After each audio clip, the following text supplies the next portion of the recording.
અમદાવાદના મકરબામાં પ્રધાનમંત્રી આવાસ યોજના હેઠળ 2017માં તૈયાર થયેલા આવાસો તંત્રની બેદરકારીના કારણે હજુ પણ લોકો રહેવા આવી શક્યા નથી તેવો કોર્પોરેશનના વિપક્ષ નેતાએ આક્ષેપ કર્યો છે।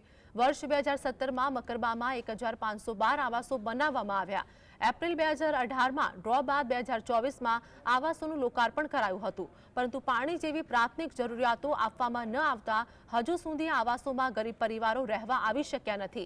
ત્યારે વિપક્ષ નેતાએ આક્ષેપ કર્યો કે સૌથી મોટો સવાલ ઉઠી રહ્યો છે કે હાઉસિંગ પ્રોજેક્ટ ગરીબો માટે નહીં પરંતુ ખાનગી બિલ્ડરો માટે કામ કરી રહ્યો છે।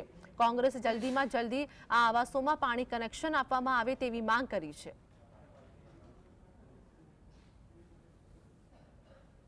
एक तरफ प्रधानमंत्री आवास योजना के अंतर्गत गरीबों को आवास देने की बात होती है, लेकिन 2017 से जो आवास बनना शुरू हुए थे आज भी लोगों को नहीं मिले, और जब बनकर रेडी हो गए तो आज भी बिल्डर और अहमदाबाद म्युनिसिपल कॉर्पोरेशन उन आवासों को पानी नहीं पहुंचा पा रहा है।